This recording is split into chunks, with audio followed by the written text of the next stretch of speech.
Hi,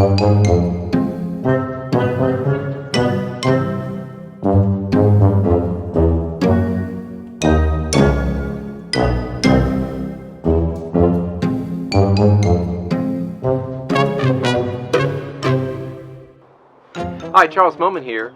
Well, this video was going to have more than electrical in it, but it's just kind of the way the week turned out, and let me tell you about it, including a big mistake I made. Thanks for watching. I'm glad I've got insulation in everywhere except these two big areas here. Ceiling's done, floor's done. I have some edges around that aren't sealed yet, but getting close. So what I'm doing this afternoon is getting some wiring in, so I'm putting an outlet right here, and again this will be covered by a platform obviously, and so I've got power, and so I've got enough cut free here, so this red cord is actually comes up around and it's headed over here, and on the end down there it's actually going to have a regular plug, heavy duty plug, and it's going to plug into an outlet, and so is the wire that's going from this corner to the cooking area, microwave, coffee pot, and when we're on shore power we'll be good. If we're not on shore power, what will happen is this cord can plug into the Ecoflow, and the cord from over there can plug into an Ecoflow, and we can't run everything as if we have shore power, but we can certainly run the microwave some, make coffee easily, run a plate to heat some food, so we'll be fine either way, but most of the time honestly, we camp with shore power, but if we're, National Park, Cracker Barrel or something, we're very self-contained in here. We'll be great, and Harvest Toast, we're looking forward to joining that because we'll be self-contained, bathroom and water and all that, so we'll be good for that.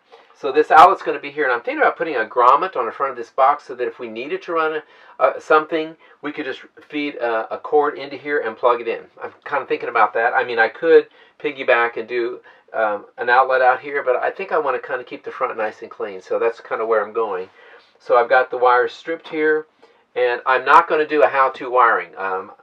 This whole series is not really specifically how-to, though I'm showing you some of that, but especially with wiring, and especially with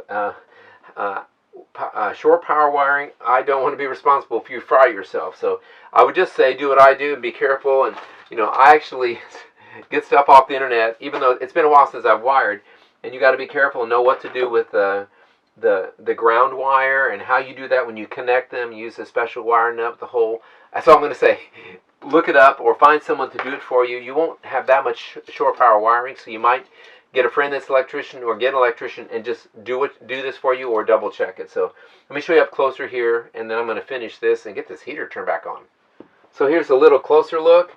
Here's the red wire that's coming up and over from the corner, which is going to go to the shore power, and it will, at the end of this will be a plug to plug into the outlet coming off the shore power. Remember, I got 30 amp coming in, and then this is the cord that's going to the front to feed one outlet out there. So it's ready to go, and put an outlet in, and this is the wood that I cut out.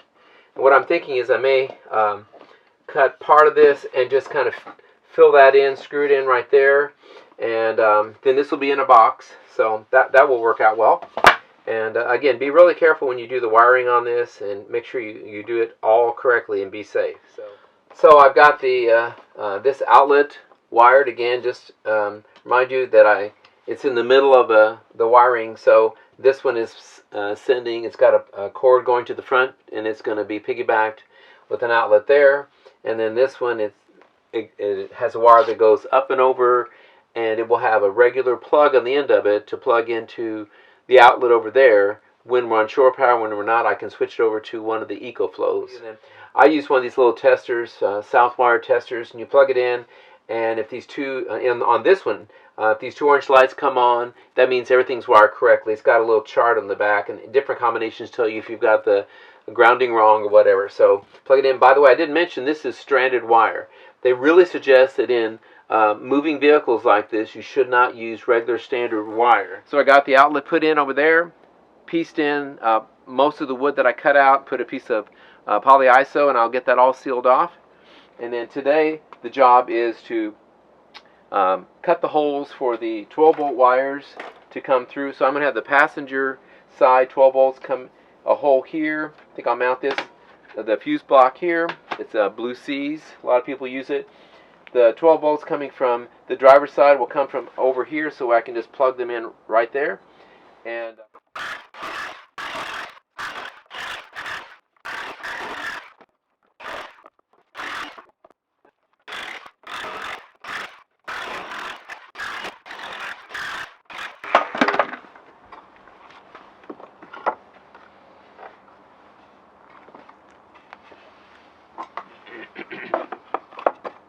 there we go. Place for 2 boxes, and then fuse box is going to go there.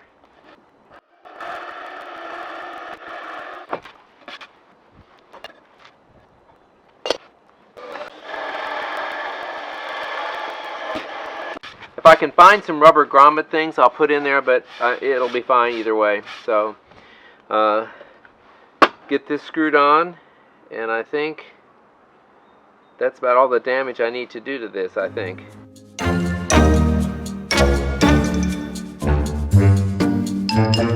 Well, a small update. When I put the outlet on the other side, I brought in the bed frame. The platform was already done and marked where it would go. I didn't think ahead on this one, so I showed Susie a picture. I said I was so proud of it. I got all this ready, and then we brought in. She said, "There's a problem.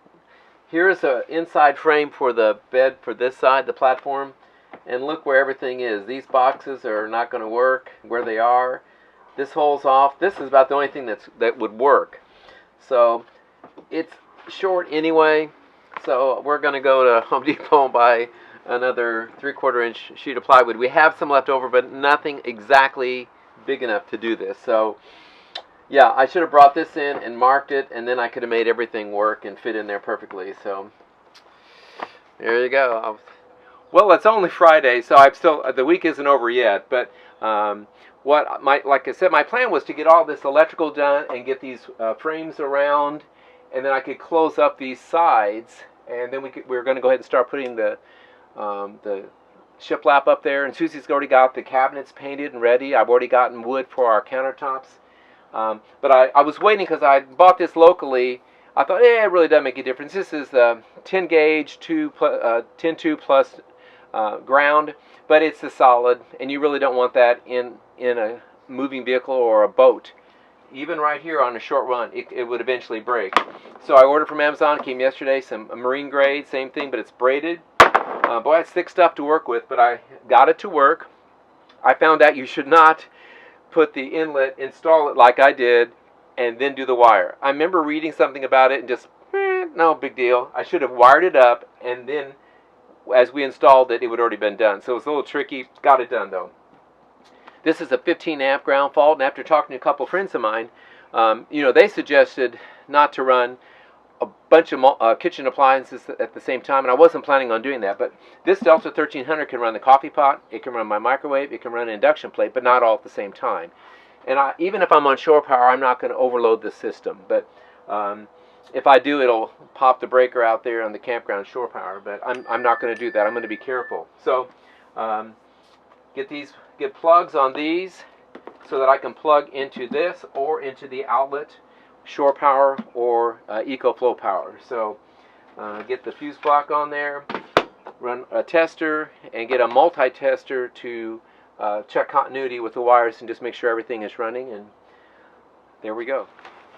I just want to add a little something before the finish of this video. I got a really good comment on one of my videos, recent videos, and somebody was concerned that when I run that refrigerator up there, the Iceco VL60D, that trying to run that and multiple other devices, that they thought, I don't know if they were specifically talking about the Delta, but they had an experience where they couldn't run everything off of one. And just so you know, here is a set of wires that's going straight up there, and it's a 12 volt port for the Iceco. So it's going to be running right here to the fuse block.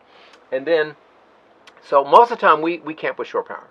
So if we needed to run a lot of stuff and I ran into that problem, one thing I could do is I've got a really long extender cord. And so I can run this from the IceCo back here to one of my Ecoflows, which will be 2 deltas, the River 600 and River 600 Pro plus the EF 1500 extra battery. Or I can just pick this up and say we're camping somewhere and I can't run all the lights. If that does happen, I'll just take this alone, set it next to the refrigerator and plug it in, and I'll be fine. But that's something you need to be aware of, that as big as these are and other lithiums, you have to add up what everything's going to use. But I'm going to be set most of the time with this direct from the fuse block. But if I need to, I've got the option, and I'm very grateful that I can plug into one of these Ecoflows. So I'll be talking more about this electrical later on, but I just wanted to throw that in here. Well, there you go. There's my little saga of not thinking ahead. All worked out. It just cost me an extra sheet of plywood, and we'll use the leftover for some things, I'm sure. But I'm glad how the electrical is going to work out. I still haven't done any testing yet. I'm still going to get going on this after I edit this video. But things are moving along, and it's cold. And thanks for watching.